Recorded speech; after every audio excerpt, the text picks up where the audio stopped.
अस्सलाम वालेकुम। आप सबको बहुत बहुत ईद मुबारक। और आज की वीडियो मैं स्टार्ट जो कर रही हूँ चांद रात से स्टार्ट कर रही हूँ, तो ये मिक्स वीडियो है। लेकिन जो ईद की डिटेल वीडियो है वो इंशाल्लाह आपको मंडे को मिलेगी, क्योंकि इस दौरान मैं थोड़ी सी बिज़ी हूँ। तो वीडियो जो स्टार्ट कर रही हूँ, ये जो मेरे कस्टमर्स थे उनके पैकेजेस थे जो मुझे रिटर्न करने थे, और कुछ ऑल्ट्रेशंस के लिए आए हुए थे, कुछ ने बाई की थी चीज़ें मेरे से।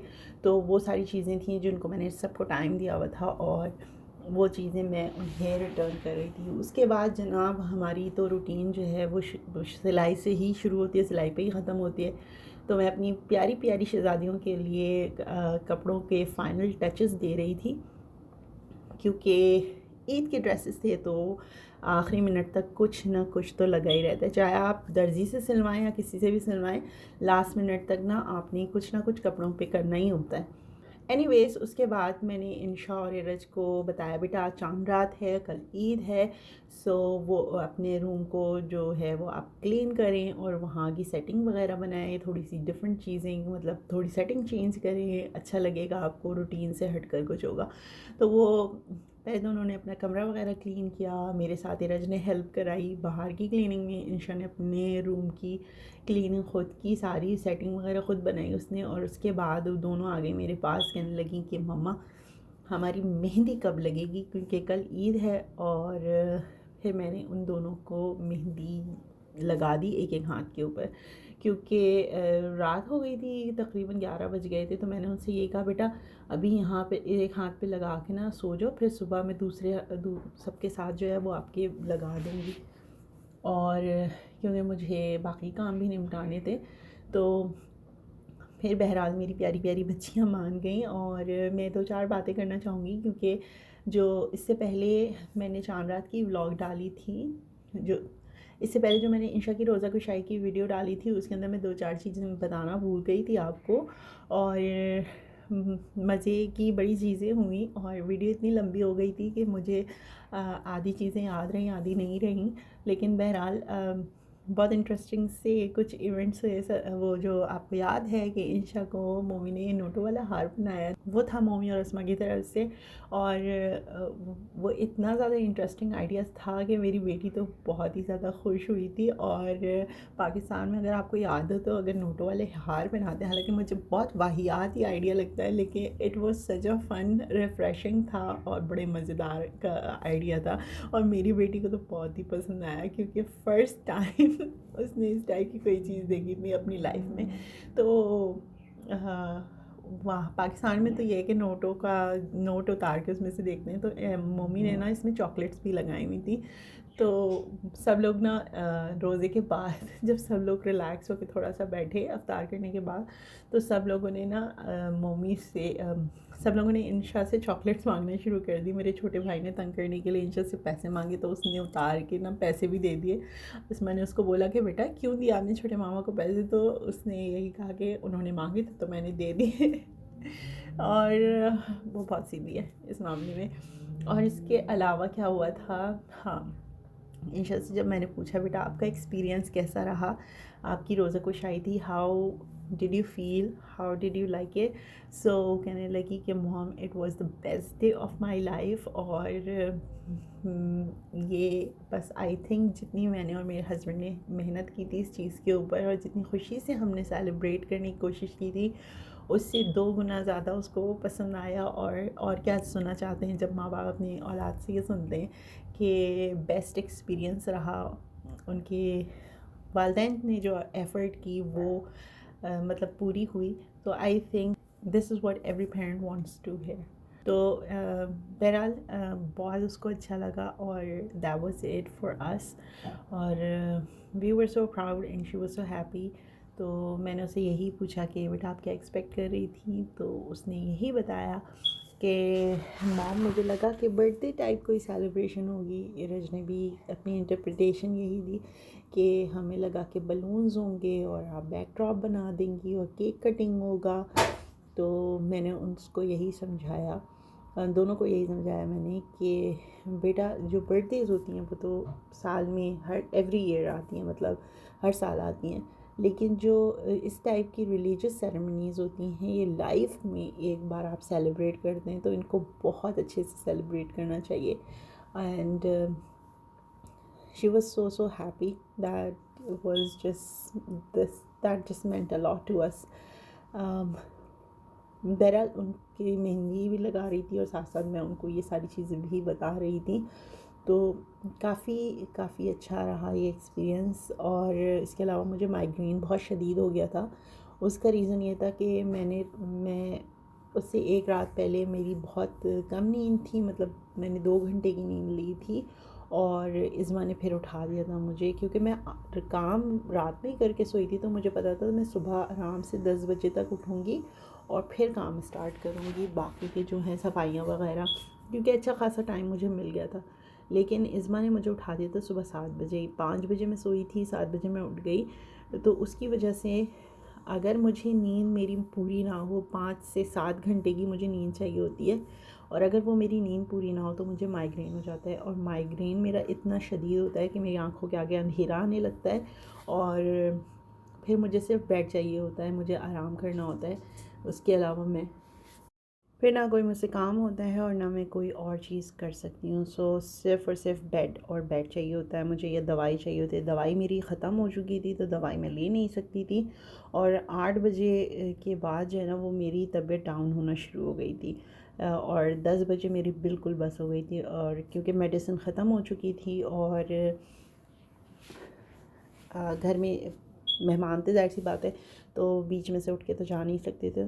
तो 11 बजे के करीब जो है वो बस में ऐसी जाके मैंने सबसे माज़रत की और मैं जाके ना बच्चों के कमरे में बेड पे गिर सी गई. और उसके बाद मुझे नहीं पता कि ऐमन ने, अस्मा और मोमी ने माशाल्लाह से सब लोगों ने देखा. उसके बाद उन लोगों ने सारा किचन वगैरह का संभाल लिया था, क्योंकि उसके बाद मेरी हिम्मत नहीं हो रही थी.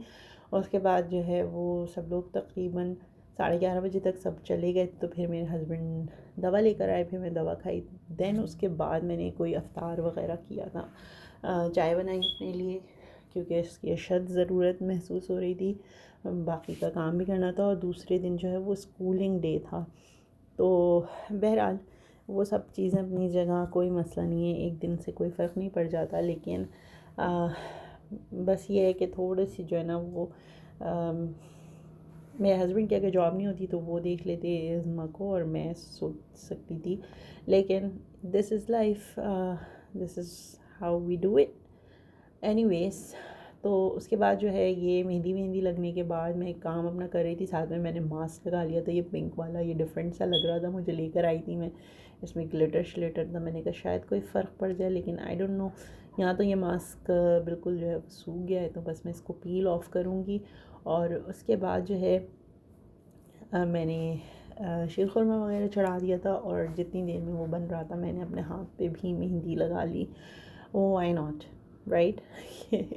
मेरा भी दिल चाह रहा था मेहंदी लगाने का. मेहंदी देख के फिर मेहंदी ना लगाएं, मतलब सीरियसली मुझे मेहंदी लगाने का बहुत बहुत बहुत ज़्यादा शौक़ है. और मुझे भरे भरे हाथ पसंद है, मुझे खाली खाली हाथ नहीं पसंद. मुझे बहुत भरे भरे हाथ पसंद है. कि मैंने अपनी शादी पे भी अपने बाजुओं से मेहंदी लगवाई थी. मुझे इतनी ज़्यादा मेहंदी पसंद है. और जो पैरों में मेहंदी लगाई थी वो मैंने भी अच्छी खासी ऊपर से लगाई थी. और फिर दूसरे दिन की है, ये ईद वाले दिन की है वीडियो. और वहाँ सुबह बच्चे उठे थे तो फिर उसके बाद ज़ाहिर सी बात स्कूल वगैरह तो था नहीं. मैंने उन लोग को नाश्ता वाश्ता दिया और उसके बाद जो है उन्होंने कहा कि हमारे दूसरे हाथ पे भी मेहंदी लगाएं. फिर ये दोनों को दूसरे हाथ पे भी मैंने मेहंदी लगा दी. और यहाँ पे वो left and right, left right कर रही हैं, खेल रही हैं. मैंने कहा सब मिल के दिखाते हैं अपने डिज़ाइंस. लेकिन एनीवेज़, इंशा को पता नहीं क्या हो गया था कि इंशा को बस नहीं दिखानी थी, वो तंग कर रही थी. और इज़्मा ने तो बिल्कुल मेहंदी नहीं लगाई. इज़्मा तो भागे जा रही थी. वो आके ज़रूर बैठी क्योंकि बैठती थी और माय बेबी, माय सिस्टर करके इरज को इतना प्यार गई. इरज वैसे ही मेहंदी में इतना हिलती है कि उसकी मेहंदी लगाना ना बहुत मुश्किल हो जाता है. और कहाँ मैं फिर लगा सकती हूँ. और इंशा बहुत सुकून से लगवा लेती है, लेकिन इज़्मा ने बहुत तंग किया। उसके बाद ये जो था, ये मेरे हस्बैंड के ऑफ़िस की तरफ से गिफ्ट आया था and it was for Eid and thank you so much to them कि उन्होंने हमें भेजा। और एमन ने जो इंशा के लिए गिफ्ट बाय किया था उसकी रोज़ा कुशाई के लिए, वो ज़ाहिर सी बात है ऑनलाइन गिफ्ट तो थोड़े लेट ही आते हैं, ऑन टाइम तो आते नहीं हैं। और उसने अमेज़ॉन से गिफ्ट भेजा था मम्मी के लिए, तो आप ये देखें। जुग जुग जियो, सदा खुश रहो, नसीब बहुत अच्छे हों, अल्लाह पाक मेरी बेटी के रोज़े और इबादत कबूल करें, आमीन। Hope you like your gift, enjoy your gift from Laria Mustafa and Daniel. Thank you. It's an origami. Okay, what's inside it? I think it's like a kit for like making. Wow. Yeah, Lara पापी आपको सिखा रही थी, right? Yeah, she showed me how to make a frog. Okay, और क्या है, दिखाओ। These are like sheets, Oh, wow, Isha. and these are instructions. Okay. Glossy sheets. Oh, I mixed it. It's fine. I think you just select the ones it says. Okay. From Amazon. Thank you, Khala Jani. Number one, I can make an ice cream. I can make a little house. I can make a factory building. I can make a puppy. I can make a kitten. I can make a pig. I can make. बस आखिर में मैं बस शुक्र अदा करना चाहूँगी परवरदिगार आलम का कि उसने हम सब को तौफीक दी कि हम रमज़ान की इबादत कर सकें, रमज़ान में रोज़े रख सकें, अपने बच्चों को थोड़ा बहुत ही सही दीन सिखा सकें। उसका बस शुक्र है और कुछ भी नहीं।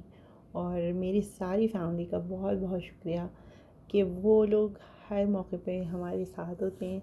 वाई नॉट, जब हम बाहर लोगों को थैंक यू कह सकते हैं, उनको थैंक यू कहना चाहिए, तो घर वालों को क्यों नहीं। तो मैं अपने घर वालों को बहुत बहुत बहुत बहुत थैंक यू कहना चाहूँगी इस वीडियो के तवज्जो से, और खुदा का बहुत शुक्र अदा करना चाहूँगी कि उसने इतनी अच्छी इतनी प्यारी फैमिली मुझे दी है, इतने सारे अच्छे अच्छे दोस्त दिए हैं, बहुत अच्छा लाइफ पार्टनर दिया है और इतनी प्यारी बेटियाँ दी हैं। तो उसकी हर नेमत का शुक्र है। और बस आज की वीडियो यहीं पर है। आप सबको बहुत बहुत ईद मुबारक। इंशाल्लाह आप सबसे जल्दी मिलेंगे ईद व्लॉग के साथ। जब तक अपना बहुत सारा ख्याल रखिएगा, खुश रहें जहाँ रहें, शादो आबाद रहें, अपना बहुत सारा ख्याल रखिएगा, अपने चाहने वालों का बहुत सारा ख्याल रखिएगा। अल्लाह ने के बाद।